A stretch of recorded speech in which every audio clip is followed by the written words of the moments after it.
Alors, bonjour frères et sœurs, nous sommes jeudi le 2 juillet. C'est une grande joie de vous accueillir sous ce merveilleux soleil ce matin. Dieu nous bénit encore de sa présence et de sa parole.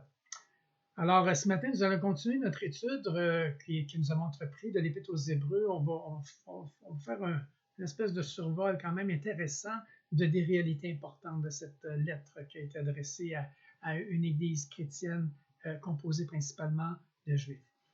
Alors, j'ai intitulé ce message « De l'ombre à la réalité » et il est résumé dans le verset de Colossiens 2, verset 17, où il est dit que tous ces rites n'étaient que des figures passagères, ombre de choses à venir, la réalité est en Christ. Alors, on a vu récemment que les rites avaient été institués dans l'Ancien Testament comme des préfigurations et qu'il y avait une grande différence entre un objet et son ombre. Les ombres ne sont pas la réalité. Et c'est exactement ce que les chrétiens juifs de l'Épître aux Hébreux faisaient dans leur vie spirituelle. Ils se contentaient de l'ombre plutôt que de la réalité. Qu'est-ce que cela a à voir avec nous aujourd'hui? Bien, parce que comme eux, chers amis, on peut courir le risque de vivre une vie chrétienne dans l'ombre. C'est-à-dire une vie chrétienne dans le légalisme ou dans le religieux, si on peut dire ça comme ça, au lieu de la réalité de demeurer en Christ et que Christ demeure en nous. Et l'ombre et la réalité illustrent dans l'Épître aux Hébreux deux types de vie chrétienne. Celle de l'ombre, qui n'est pas la vraie, où les réalités spirituelles ne sont pas réelles pour ceux qui y vivent, et ces personnes-là ne sont pas authentiques avec Dieu. Et il y a aussi celle de la réalité, celle de Jésus dans tout ce que nous expérimentons, car il est lui-même la réalité. Alors, pour passer de l'ombre à la réalité, l'Épître aux Hébreux nous fait passer par un chemin, le seul, la foi. Et elle est décrite dans Hébreux 11, verset 1, comme une façon de posséder ce que l'on espère de posséder et un moyen d'être sûr. Donc, posséder et être sûr des réalités qu'on ne voit pas. C'est spécial, hein? Mais c'est comme ça dans la réalité de Dieu. Et cette foi se vit dans une relation vivante et authentique avec Jésus. Je vous invite à unir vos cœurs avec moi quelques instants en prière. Père, nous voulons te demander ce matin encore une fois d'ouvrir nos yeux et nos oreilles spirituelles pour pouvoir te voir et t'entendre dans tout ce que tu veux nous dire et nous révéler ce matin. Nous te le demandons dans le beau nom de Jésus, notre Seigneur et Sauveur. Amen. Alors, chers frères et sœurs, pour passer de l'ombre à la réalité, ces chrétiens juifs, hébreux, devaient apprendre la vie sanctifiée, c'est-à-dire à vivre et à marcher avec Dieu. Et c'est vrai pour nous aussi, nous devons apprendre cela. Maintenant, pour eux, cela allait être très difficile, car ils devaient sortir du judaïsme. Dans le chapitre 13, versets 12 à 14, je vais lire dans la parole des ventes ici. Voilà pourquoi Jésus, lui aussi, est mort hors de la ville, afin de purifier le peuple par son propre sang. Allons donc à lui et sortons hors du camp. Quittons nos retranchements pour partager avec lui le mépris qu'il a souffert, car ici-bas, nous n'avons pas de demeure permanente. Nous sommes à la recherche de la cité qui doit venir. Êtes-vous à la recherche de cette cité qui doit venir? On est en train d'en parler dans nos messages de dimanche. On s'en va vers cela. Alors, nous sommes appelés, comme cette église de Juifs, à sortir hors du camp. Pour eux, ça voulait dire sortir du judaïsme, sortir des anciennes traditions, coutumes et des rituels.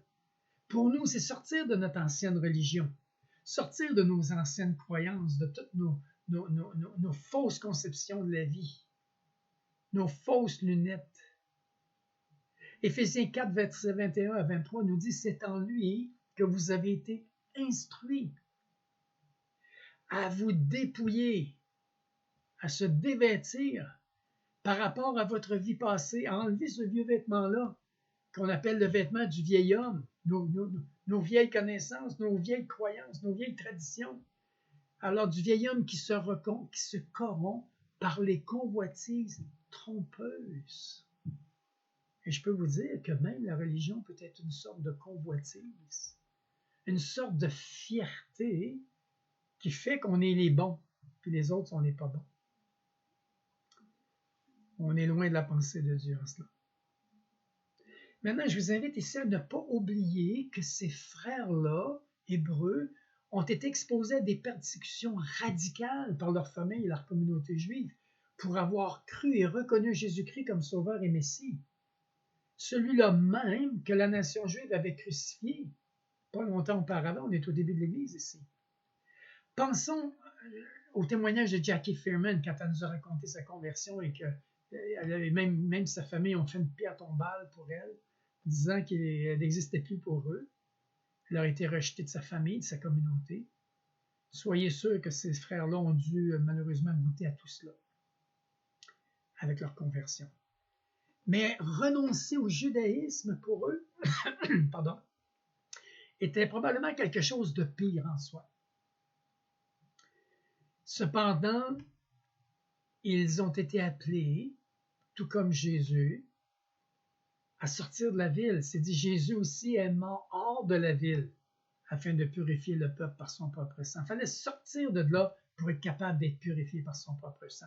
Jésus, chers amis, a énormément souffert aux mains des Juifs, traîné hors de Jérusalem, en dehors de la ville, pour être crucifié comme on le faisait avec les païens.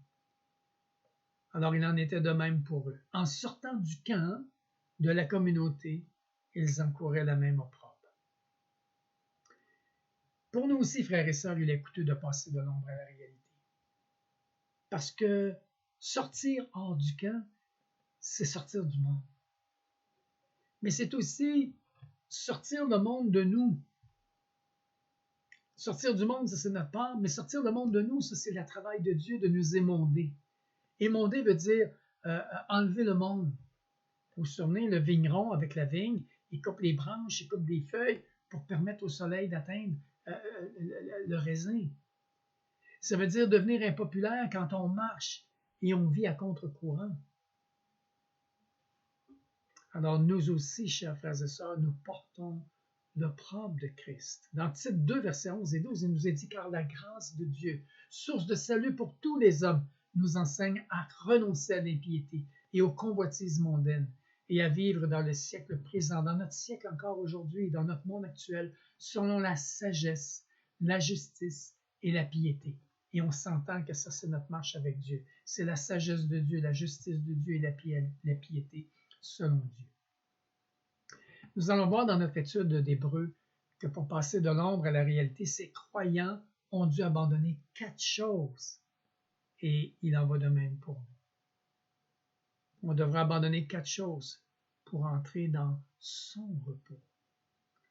La première chose qu'on va voir ce matin, et c'était lié à la lecture que je vous avais donnée, c'est abandonner la vie du désert pour venir vivre en Canaan.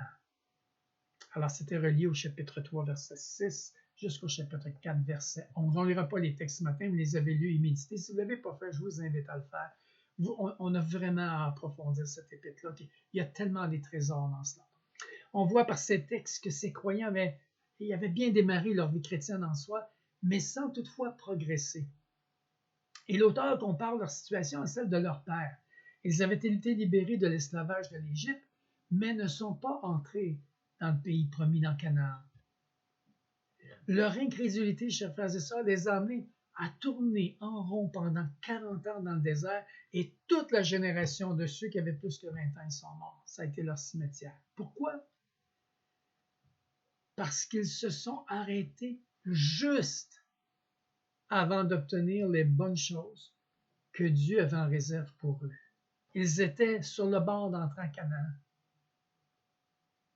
mais ils n'ont jamais entré. L'auteur les encourage donc à passer d'une vie dans le désert à celle de Canaan. Vous savez, ce qui est bien important, je vous le dis, retenez bien ceci, ce long périple dans le désert, ce long temps de détresse, dans le désert qui est hostile, le désert, c'est pas quelque chose de vraiment agréable comme tel, ça n'était aucunement l'intention de Dieu. Ce n'était pas la volonté de Dieu, ce n'était pas dans son plan. D'ailleurs, il était en colère quand il s'est envoyé dans le désert. Leur libération de l'esclavage n'était pas uniquement pour les soustraire à l'oppression du Pharaon, mais c'était de les conduire dans un pays bien meilleur, un pays qui allait être bien à eux, où coule le lait et le miel, disait Dieu.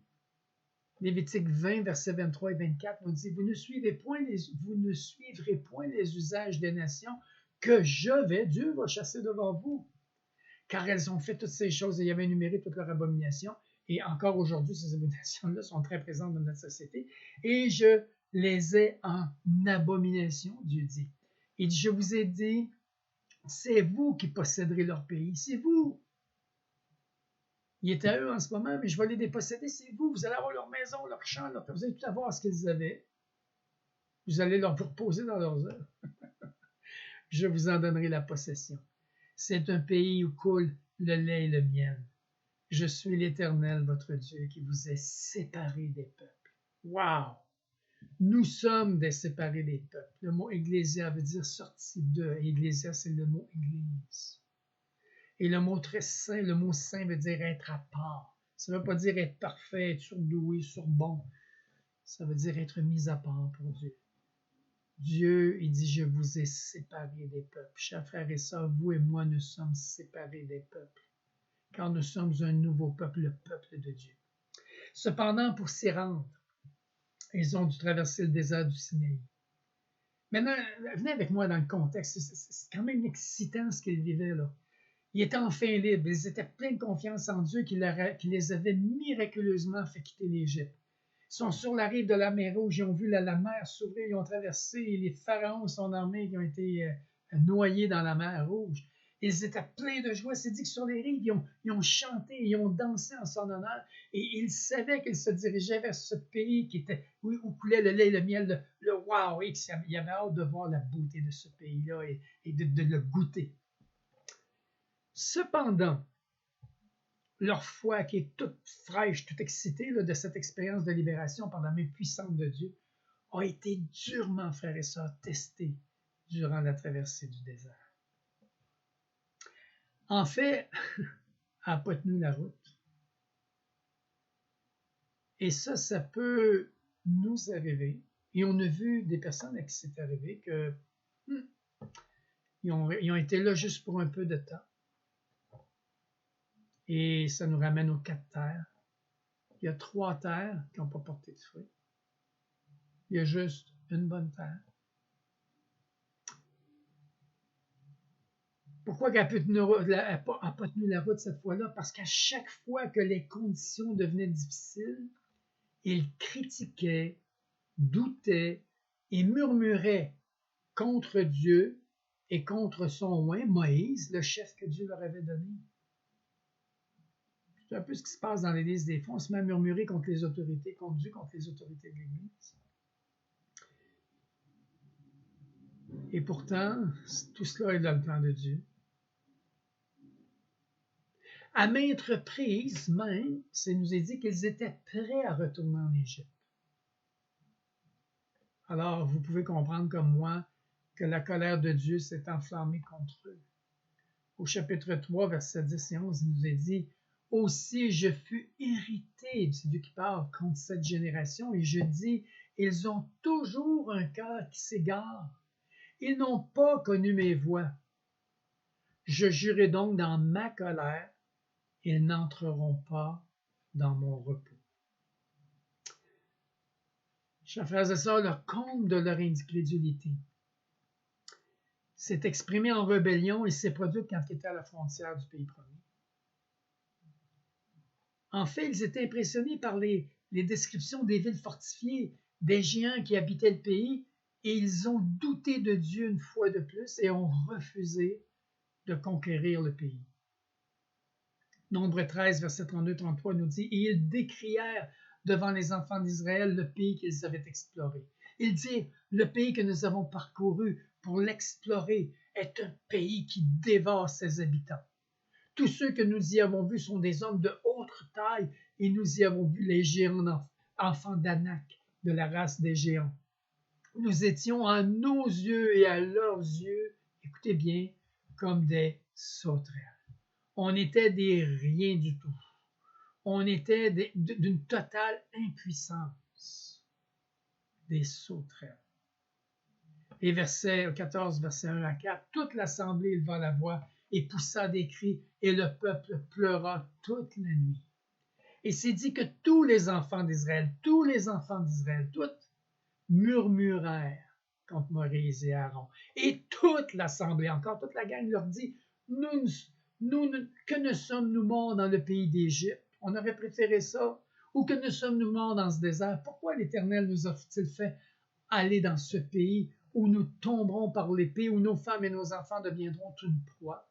Ne vaut-il pas mieux pour nous retourner en Égypte?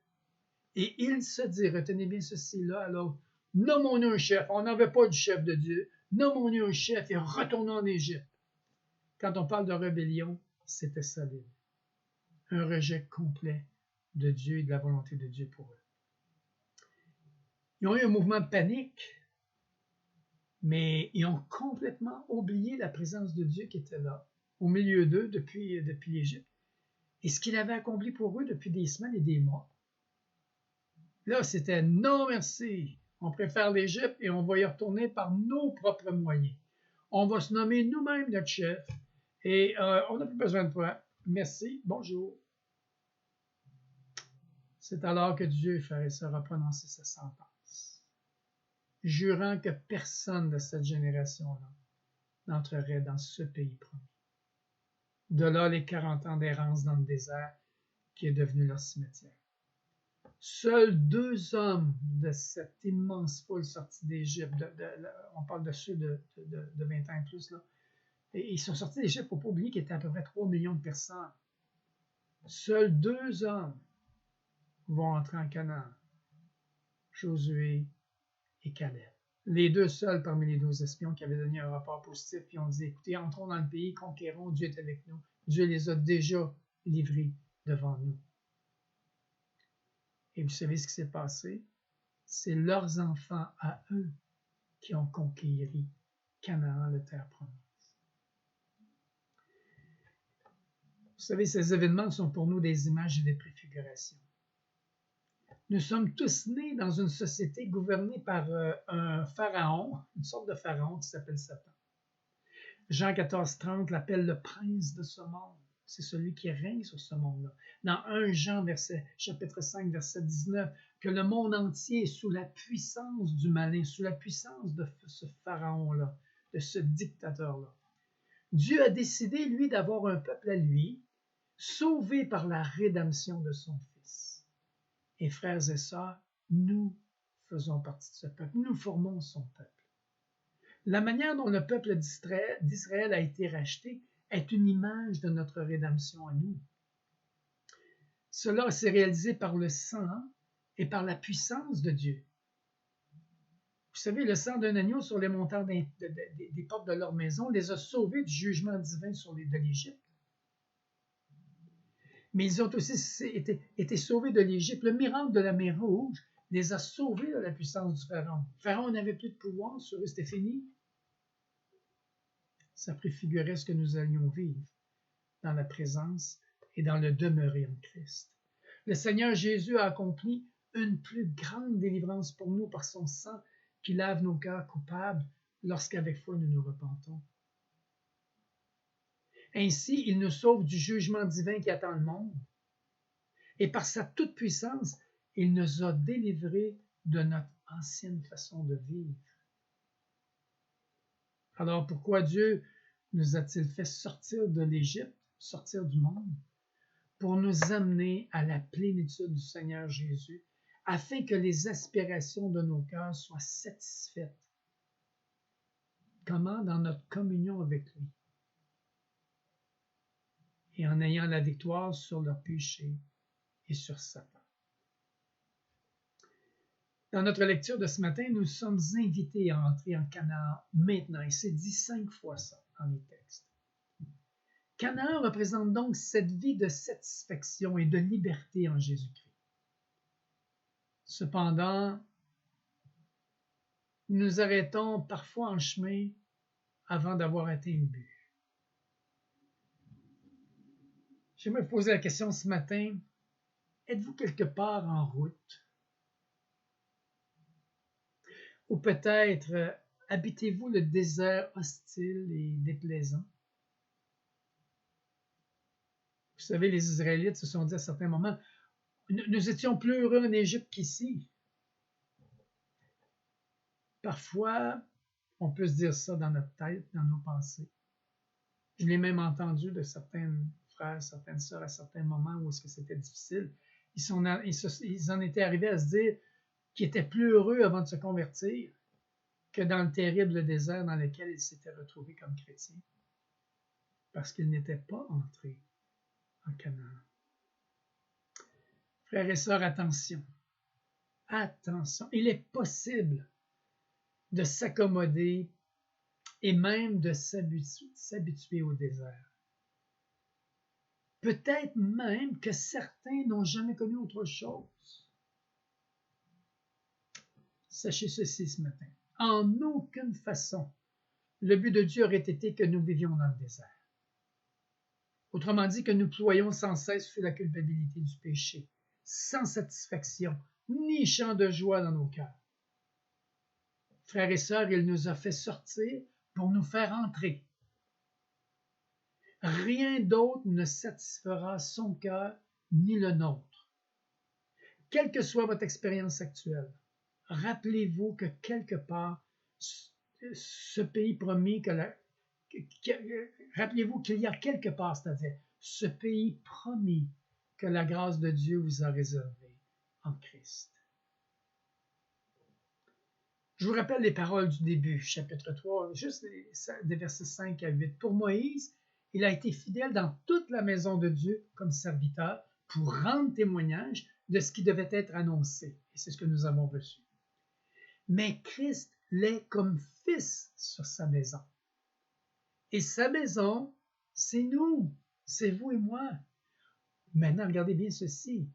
Pourvu que nous retenions jusqu'à la fin la ferme confiance et l'espérance dont nous nous glorifions, dont nous avons la réputation, dont nous sommes même la réputation. C'est pourquoi, selon ce que dit le Saint-Esprit, aujourd'hui, si vous entendez sa voix, n'endurcissez pas vos cœurs comme lors de la révolte, au jour de la tentation dans le désert. Prions ensemble. Seigneur Jésus, sommes-nous retournés au désert en quelque part? Avons-nous eu des doutes peut-être sur tes intentions ou sur la nécessité de conquérir Canaan? Le focus de notre vie avec toi, Jésus, n'est pas une liste de choses à faire ou à ne pas faire, ou encore de comportements bons ou mauvais qui nous sont révélés dans ta parole. Non. La principale issue est celle-ci. Est-ce que mon cœur t'est ouvert?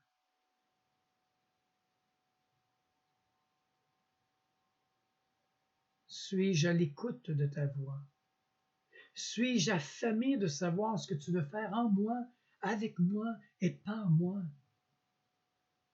Mon cœur est-il bien disposé à te suivre? Seigneur, s'il te plaît, travaille ce domaine dans nos vies.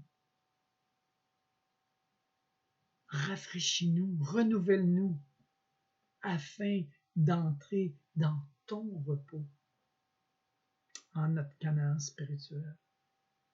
Que toute la gloire te revienne en Jésus-Christ. Amen. Mon cher frères et sœurs, je vais vous inviter pour vendredi à lire et à méditer. Je vais retourner dans les mêmes textes, le chapitre 4, versets 6 à 16. Je vous ai dit tantôt que Dieu nous a fait sortir pour entrer. Alors nous allons approfondir la nature de ce repos. Quitter l'ombre pour la réalité.